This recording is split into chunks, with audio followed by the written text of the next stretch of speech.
হিন্দু মেয়েরাও হিন্দু বউরাও আজকের নওশাদ সাহেবকে বলছে এরকম ছেলে হয় না, এরকম মানুষ হয় না। এটা আমি বলে দিতে পারি। এটা একটা সেকুলার পার্টি, ধর্মনিরপেক্ষ পার্টি।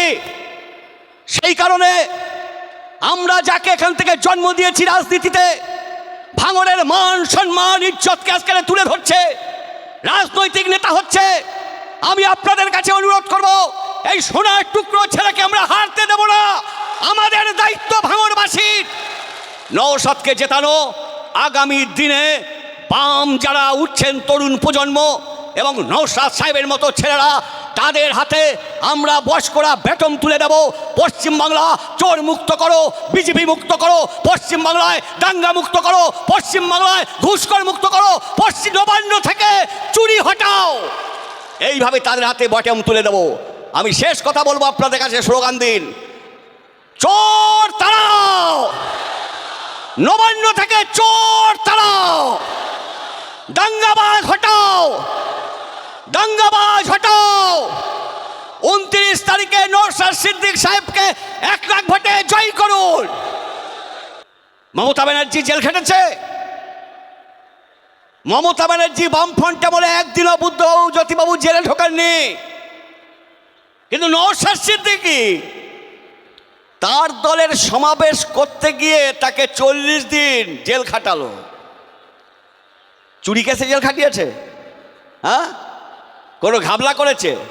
অনুব্রতর মতো বালি কেলেঙ্কারি, পাথর কেলেঙ্কারি, অভিষেকের মতো সোনা কেলেঙ্কারি, আর তার বিরুদ্ধে সে ফটাফট কথা বলে যাচ্ছে, মানতে হবে। আমি একটি ব্যাখ্যা দেব না, সেটা আমার প্রিয় আইনজীবী বলে গেছেন ফিরদৌস, যে তার কি করে সিকিউরিটি হলো। আমার নিজের মনে আছে, প্রথম জিতেও বামুনঘাটা পার্টি অফিসে এসেছিল। তারপরের দিন যখন ভাঙড় ঢুকতে যায়, বৈরামপুরে অ্যাটাক হয়েছে। তারপরে যখন ভাঙড় ঢুকতে যায়, অফিস পায় না একটা বিধায়ক। আমি মাঝারেটি গ্রামবাসীকে সালাম জানাবো, তারা অফিস খুঁজে দিয়েছেন। আমি তাদের কাছে কৃতজ্ঞ ভাঙড়বাসী হিসাবে, একজন ভাঙড়ের জনগণ হিসাবে। তার উপরে প্রাণঘাতী আক্রমণ। পঞ্চায়েত নির্বাচনে কি হয়েছে ভাঙড়ে, গণতন্ত্র রক্ষার জন্য এখানকার ছেলেমেয়েরা যেভাবে লড়াই করেছে, তা পশ্চিমবাংলার ইতিহাসে স্বর্ণাক্ষরে লেখা থাকবে। শুধু ভোটাধিকার পঞ্চায়েতে দাঁড়ানোর জন্য সেই লড়াকু নেতাকে তুমি যাতা বলে যাবে, আর ভাঙড়বাসী মেনে নেবে?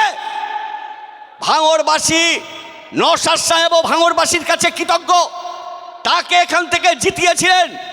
আমরাও কৃতজ্ঞ। আজকের তিনি ভাঙড়ের নেতা নন, তিনি আজকের সারা পশ্চিমবাংলার নেতা হয়ে উঠেছেন। যেখানেই যাচ্ছে লক্ষ লক্ষ মানুষ সাড়া দিচ্ছেন। এটা শুধু পীরের বাড়ির ছেলে হলেই হয় না, এটা হয়েছে তার লড়াই, গণতন্ত্রের লড়াই, জমির জন্য লড়াই, বিধানসভায় সততার পরিচয় দেওয়া, নিজেকে কোনো, তিনি বলছেন আমি কোনো বিভাজনের পক্ষে নেই, কর্মসংস্থানের জন্য লড়াই। মীনাক্ষী জেলে গেছে, তার পাশে দাঁড়িয়েছেন। বিদ্যুৎ মণ্ডল খুন হয়েছেন, তার পাশে দাঁড়িয়েছেন। তিলোত্তমাকে যখন, অভয়াকে যখন খুন করা হলো আর্জি করে, আর মমতা বললেন মেয়েরা 8টার পর বেরোতে পারবে না রাস্তায়, তখন নওশাদ সিদ্দিকী রাস্তায় দাঁড়িয়ে লড়াই করেছেন, আদিবাসীদের জন্য লড়াই করেছেন, শিক্ষার জন্য লড়াই করেছেন। তার স্লোগানের মধ্যে বামপন্থীদের স্লোগান। আমরা যারা বামপন্থী তারাও বলছি আমাদের সমস্যা হলো মজুরির। লেদার কমপ্লেক্স হয়েছে, মজুরি কম। লেদার হয়েছিল বলে আজকে ভাঙড়ের ঘরে ঘরে মানি ব্যাগের কারখানা হয়েছে, কিন্তু মজুরি কম। উনি বলছেন মজুরি বাড়াতে হবে, বামপন্থীরা বলছে মজুরি কমে যাচ্ছে। 100 দিনের কাজ আজকে দেখলাম আমরা ভাঙড় বলে লিখেছে। 100 দিনের কাজের ব্যাপারে নওশাদ সিদ্দিক কি কোনো লড়াই করেছেন? আবার দেখলাম উনি একটা কেন্দ্রীয় সরকারকে চিঠি দিয়েছেন, সেইটাও এখানে। আমি বলছি 100 দিনের কাজ চালু হওয়ার জন্য মামলা করেছিলাম আমরা ক্ষেত মজুরি ইউনিয়ন। এই যে তৃণমূল কংগ্রেস এবং বিজেপি পশ্চিমবাংলায় তৃণমূল চুরি করে কাটমানি করে 100 দিনের কাজ বন্ধ রেখেছিল। ক্ষেত মজুর ইউনিয়ন থেকে আমরা মামলা করে বাধ্য করেছিলাম এই কাজ চালু করবার, আমরাই করেছিলাম। মমতা বলেনি, মমতা কোর্টে যায় তোলাবাজদের বাঁচানোর জন্য। নওশাদ সিদ্দিক যার আয় কমেছে, আর মমতা ব্যানার্জির পরিবারের 27টা কালীঘাটে প্লট হয়েছে, কালীর চালায় থাকেন, আর যে নওশাদ সিদ্দিকির আয় কমেছে গতবারের থেকে হলফনামায়, তাকে বলছে বিজেপির সঙ্গে সেটিং। এটা বিশ্বাস কেউ করবে? 15 বছরে উনি তো একটা ছোট পার্টি, জনপ্রিয়তা হয়েছে। আর মমতা তো পুরো রাজ্য চালাচ্ছে, 15 বছর রাজ্য চালাচ্ছ। এখানে ফেরদৌস কেন বললো না আমি জানি না। রাজ্য সরকারের খরচা হয়েছে প্রায় 200 কোটি টাকা। কপিল সিব্বল দাঁড়াতে গেলেই প্রতিদিন তাকে 27-28 লাখ টাকা দিতে হবে। সারদার চোরদের বাঁচানোর জন্য, বালি চোরদের বাঁচানোর জন্য, পার্থকে বাঁচানোর জন্য, ঘুষখোরদের বাঁচানোর জন্য আপনার আমার টাকা আজকে মমতা ব্যানার্জি ব্যয় করছে সুপ্রিম কোর্টে উকিল ধরে।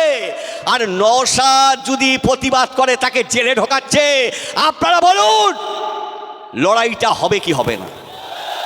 লড়াইটা হবে কি হবে না? লড়াইটা হবে খাদ্যের জন্য। আমাদের ঘুপসিকলে ঢুকিয়ে দিচ্ছে। আমাদের এই 15 বছর ধরে বিভাজনের রাজনীতি করে, হয় তৃণমূল নয় বিজেপি, হয় তৃণমূল নয় বিজেপি। নওশাদ বিকাশ ভট্টাচার্য আজকের বলছে কি, ওই লাইন থেকে ফিরে আসতে হবে। কাজের দাবি, চাকরির দাবি, গণতন্ত্রের দাবি, কৃষকের ফসলের দাবি, এই নিয়ে রাজনীতি হবে। আর সেই লাইন যখন এগিয়ে যাচ্ছে তখন দিদি এবং মোদির ঘুম ছুটে যাচ্ছে। তাই নওশাদের উপরে আক্রমণ, নওশাদ সাহেবের উপরে আক্রমণ।